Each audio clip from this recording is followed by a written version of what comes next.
the growing threat of foreign influence in American education. The father of this nation, George Washington, was acutely aware of this threat and offered sage advice to future generations upon leaving office. In his farewell address, Washington warned, history and experience prove that foreign influence is one of the most baneful foes of Republican government. In the year 2023, Washington would look upon the foreign entanglements with disfavor and disappointment. China and other foreign adversaries are determined to undermine America's national interests and infect our political discourse. The modern battleground now includes college universities, campuses, and our students' young minds. In April, I took to the floor to condemn the foreign influence in our post-secondary academic institutions. I said then what I will repeat today: the manipulation of our children on American soil, paid for by American taxpayer, is unacceptable. For those who facilitate and undermine our institutions is traitorous. We're now in an era where too many American college and university administrators, due to financial incentives or bribes from adversarial regimes, choose to allow indoctrination on our American campuses. I call it profit over patriotism. Adversaries, monarchs, bureaucracies, dictatorships, and anti-American Chinese Communist Party pay for influence in our universities through foreign gifts and funding. It is the height of disloyalty. If the Biden administration will do nothing about it, we have a Republican Party in conference. I promise we will. Under Section 117, the Higher Education Act, colleges and universities must, and must is not an option, must disclose any foreign funding to their institutions exceeding $225,000.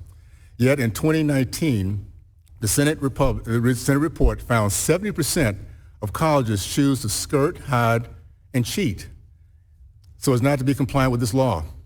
We're now at a time when only 30% of college administrations overseeing our educational institutions deem it important to follow law put in place by the Congress with oversight authority. To make matters worse, the Trump administration found $6.5 billion in previously undisclosed foreign funds. Once again, profit over patriotism, profit over love of country, and profit over love of freedom. Our adversaries and America's enemies, some guilty of some of the absolute worst human rights abuses, do not pay billions of dollars to educational institutions because of some pie-in-the-sky wish of humanitarian goodness. No, these dollars come with strings attached, which are then used to leverage against American faculty and students. Meanwhile, the American taxpayer is left supporting institutions that sacrifice our national values, our freedom, and our future for money. For example, foreign funds are used to set up state-backed cultural exchange centers that operate as cultural indoctrination centers. China, for instance, donates money to American universities to fund Confucius institutions, renowned campus hubs known for pushing propaganda like the denial of the Tiananmen Square massacre. These institutions also monitor and threaten Chinese international students here in the United States if they speak out against the CCP. Political pressure has caused many of these institutions to close on paper, but in reality, they simply evolve and rebrand under a different name. These problematic relations still pose a direct threat to students and academic freedom. Moreover, the foreign funding creates inroads for intellectual property theft. In this arena, again, China poses a serious threat. Around 80% of economic espionage crimes prosecuted by the Department of Justice are committed by communist Chinese actors. The theft of trade secrets costs Americans an estimated $600 billion annually. How many of these American universities are inadvertently sponsoring CCP-backed espionage? There are 70% of college administrators who are non-compliant, opting not to be transparent to congressional oversight. Far too long, educational institutions have reaped financial benefits while our enemies have undermined our culture. Ultimately, too many of these college administrators feel they're above the accountability and oversight. What else can we conclude other than there's a systemic sense of arrogance within these institutions? Once again, $6.5 billion funneled in secrecy, undisclosed foreign funds to 70% of American institutions of learning. For a regime that is anti-capitalist, the CCP seems to have found a remarkable return on investment in our taxpayer-funded colleges and universities. It's time we take these foreign threats seriously, beginning with foreign influence on America's campuses. We should disentangle from China, as Washington had preferred, would have preferred, but this requires a serious executive. The Biden administration doesn't seem to get it. Recently, Secretary Janet Yellen called decoupling from China a big mistake. National Security Advisor Jake Sullivan echoed her a week later.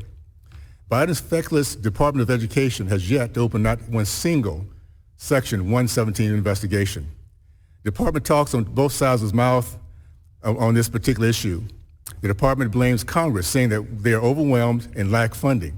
And yet the DOE transferred this authority to investigate these violations from a well-equipped Office of General Counsel to an underwater FSA. The FSA is ill-suited for enforcement is so ill-suited for enforcement that online portals to report these violations were broken for months with no communication. We also have no indication the department is conducting substantial reviews of any submitted disclosures.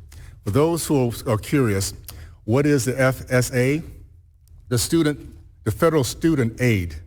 What does the student loans have to do with the CCP infiltrating, bribing our institutions, and stealing our intellectual properties? Absolutely nothing. It's a total sham that the Department of Education thinks they can get away with this, and I think it's pure arrogance. Rather than enforce the law, President Biden has cozied up with Beijing. Thanks to congressional oversight, we now know that the Penn Biden Center received tens of millions of dollars in anonymous Chinese funding and then paid the future president a handsome salary of $900,000. Moreover, we know that the Penn Biden Center employed 10 future senior administrative officials